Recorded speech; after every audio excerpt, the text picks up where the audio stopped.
Uma máquina térmica opera de acordo com o ciclo de Carnot, que a gente falou na questão anterior, que eu falei sobre o rendimento máximo, né? A temperatura da fonte fria é 20 graus Celsius. Aqui eu já vou fazer uma coisa, ó. Essa temperatura, eu esqueci de falar isso na questão anterior, vou colocar aqui na teoria. O rendimento da máquina de Carnot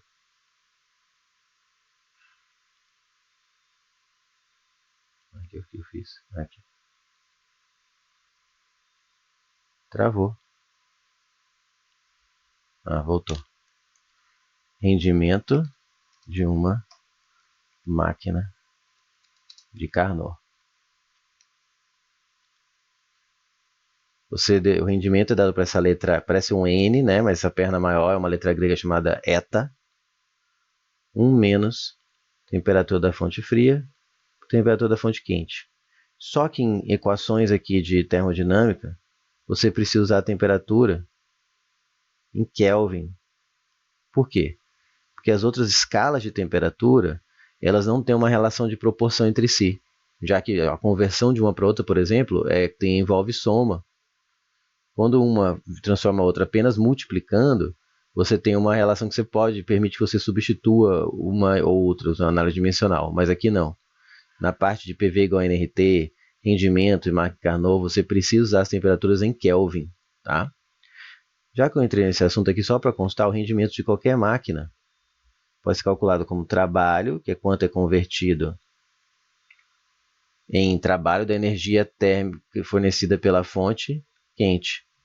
Quanto do trabalho, quanto da energia fonte quente foi convertido em trabalho, parte pelo todo. Aqui uma percentual, né? Qual é o percentual de toda a energia que a fonte quente está mandando que foi convertida em trabalho?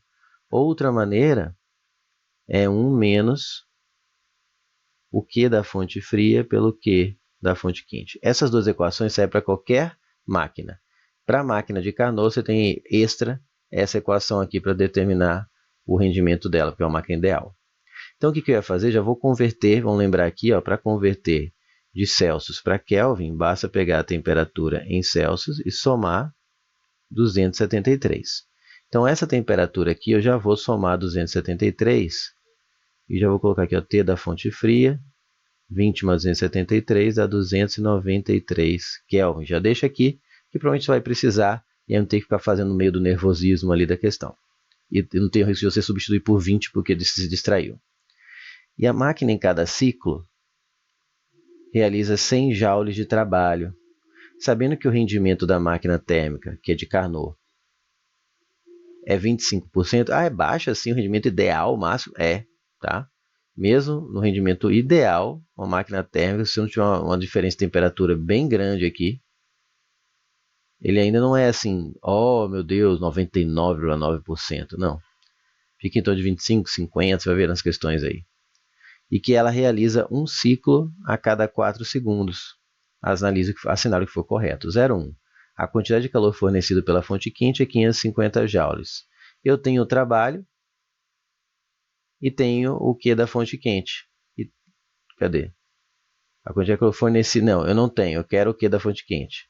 Eu tenho o trabalho e tenho o rendimento. E quero a quantidade de calor da fonte quente. Tá? Então, o que eu vou fazer aqui na 0,1? Eu vou fazer um desenho aqui para você enxergar um pouco melhor. Fazer aqui.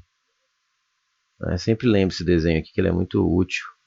É simplista, mas ele é útil, bastante útil para você lembrar das leis. Como eu desenhei na questão anterior, vai ter aqui uma fonte quente, que fornece energia da fonte quente.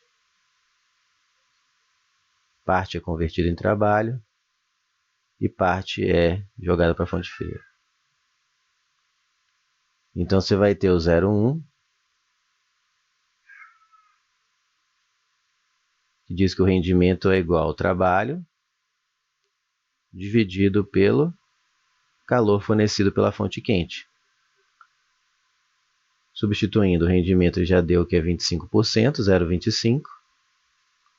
O trabalho é 100.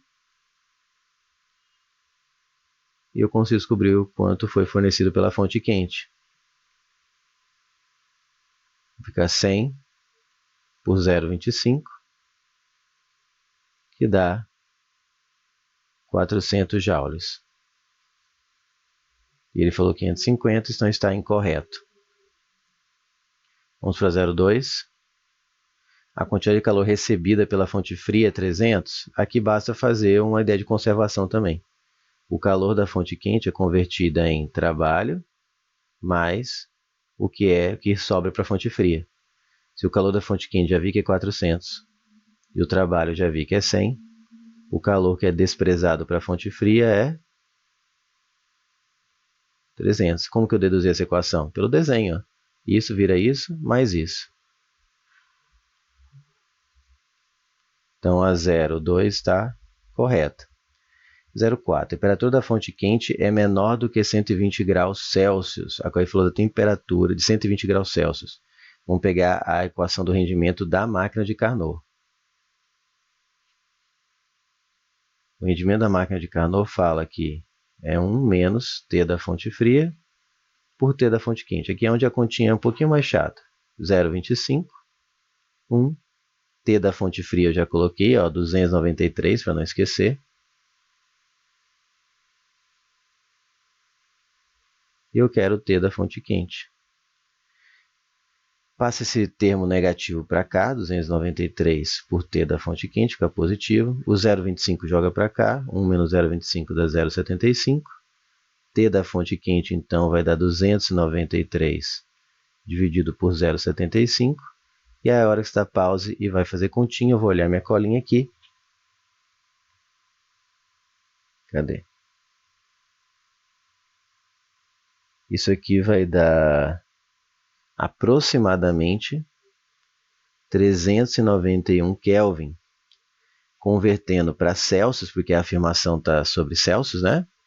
A temperatura da fonte quente é menor, isso aqui não fala que é 120, quer saber se é menor ou maior, porque por isso dá aproximado. Então, eu pego 391, tiro 273, e eu vou ter 100, né? Porque eu somo para converter de Celsius para Kelvin. Quando eu quero de Kelvin para Celsius, eu subtraio 273. 118, né? Aproximadamente, graus Celsius. O que realmente dá menor do que 120, 0,4 está correto. 0,8. Se diminuíssemos a temperatura da fonte fria, mantendo o mesmo valor para a temperatura da fonte quente, poderíamos aumentar a eficiência, o rendimento da máquina térmica? Vamos analisar a equação aqui da máquina térmica de Carnot. Venha comigo, ó. É 1 menos temperatura da fonte fria, temperatura da fonte quente. Ele vai manter a temperatura da fonte quente e diminuir a temperatura da fonte fria.